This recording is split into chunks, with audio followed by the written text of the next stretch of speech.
Hello everyone. तो कैसे हैं आप सब। मैं वापस से आप सबका स्वागत करती हूँ बैंक फॉर श्योर पे। तो आज हम बात करेंगे कि मैथ्स में हम लोग मैक्सिमम स्कोर कैसे कर सकते हैं, या फिर हमें जो क्वेश्चन पेपर है हमारा किस तरीके से अटेम्प्ट करना चाहिए ताकि हम maximum number of questions attempt कर सकें।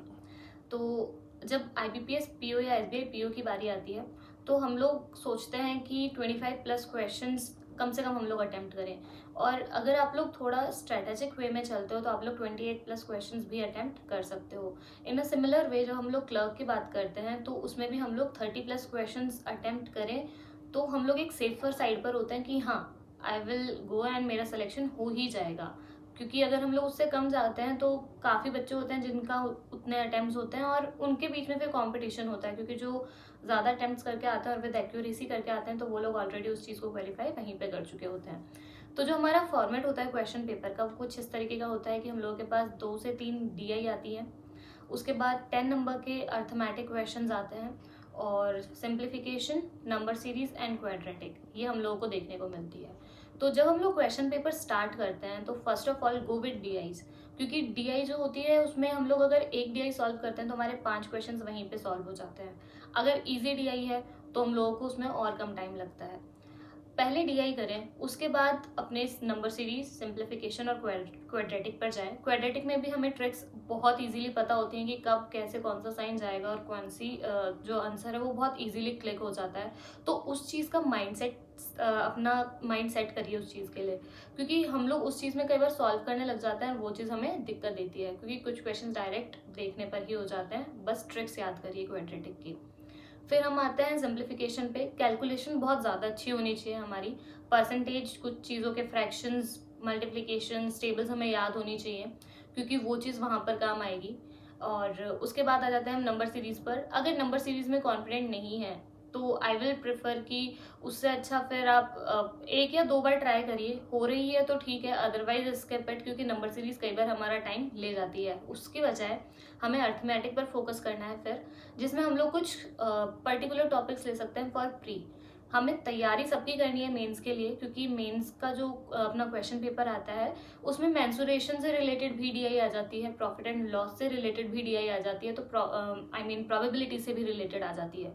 तो मेंस के लिए हमें सारी चीज़ें तैयार करनी है, लेकिन जब हम लोग प्री के लिए फोकस कर रहे हैं तो अर्थमेटिक के लिए हमारे पास ज़्यादा से ज़्यादा 5 मिनट या 3 से 4 मिनट बचती हैं, जब हम लोग DI और सारे 1 नंबर क्वेश्चन अटेम्प्ट कर लेते हैं अपने।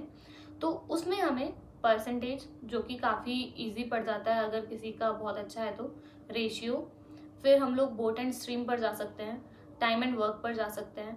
तो अपने 5 से 6 टॉपिक्स इस तरीके से तैयार करिए कि उसके क्वेश्चंस आप जो रिमेनिंग टाइम है अपना उस पर अटेम्प्ट कर सकें। किसी को अगर पर्टिकुलर बुक चाहिए कि मतलब कौन सी बुक से हम लोग प्रैक्टिस कर सकते हैं, तो RS Agarwal is one of the best books, क्योंकि मैंने उसी से प्रैक्टिस की थी। उसमें आपको प्री प्लस मेंस के अर्थमेटिक क्वेश्चंस मिल जाते हैं, बट DI जो होती है वो आपको उसमें नहीं मिलेगी। तो DI के लिए आपको या तो किसी टीचर को फॉलो करना पड़ेगा, या फिर आपको अदर बुक सोर्स अगर आपके पास कोई है तो आप वो ले सकते हैं, या फिर जो टीचर्स हमें PDF प्रोवाइड करते हैं DI के लिए वो इम्पॉर्टेंट हो जाती है, क्योंकि मेंस में जो मेन फोकस होगा आपका वो या तो DI पर होगा, क्योंकि DI अगर एक बार हो गई तो 5 क्वेश्चंस आपके एक साथ हो जाएंगे, और कई बार उसमें उससे ज़्यादा क्वेश्चंस भी आ जाते हैं। और रही अर्थमेटिक के बाद, तो अर्थमेटिक जो है हमारी मेंस में वो बेसिक पे आती है। You have to be clear in your basics. हमारे बेसिक्स के सारे कॉन्सेप्ट क्लियर होने चाहिए, मतलब you should know even a single thing about that topic. तो वो चीज़ हम लोग अर्थमेटिक में कर लेते हैं मेंस में। लेकिन जब प्री की बारी आती है तो प्री में हम लोग को स्पीड रिक्वायर्ड होती है। Go with this strategy. Try करो कि एक बार क्वेश्चन पेपर अटेम्प्ट करो, पहले DI करो, उसके बाद नंबर सीरीज या फिर अर्थमेटिक, आई मीन सिंप्लीफिकेशन और क्वाड्रेटिक जो आया हुआ है वो करो, और फिर अर्थमेटिक करो। उसके बाद देखो कि आप लोग मतलब एनालिसिस करिए कि मेरा कितना टाइम उसमें गया, उसके बाद मुझे कितना टाइम और अर्थमेटिक के लिए बचाना है। एक बार ट्राई करो कि अर्थमेटिक से स्टार्ट करो, ताकि आप अपने आप को एनालाइज कर पाओ कि हाँ, मुझे किस चीज़ से स्टार्ट करना चाहिए, कौन सी चीज़ मेरे लिए बेस्ट है। मैं सिर्फ इसलिए बोल रही हूँ DI से स्टार्ट करने के लिए, क्योंकि अर्थमेटिक में हम लोग सारे क्वेश्चन या फिर जो हमारे सारे टॉपिक्स हैं वो इतने क्लियर नहीं हो पाते कि हम सारे ही कर लें। उसके अलावा अगर आप लोगों को कोई और इन्फॉर्मेशन कैसी भी चाहिए हो तो you can comment in the comment section, I will try to reply it. उसके अलावा ऑल द बेस्ट गाइज, जिनका भी पेपर है वो अच्छे से तैयारी करिए, and please like, subscribe and share the video. Thank you so much.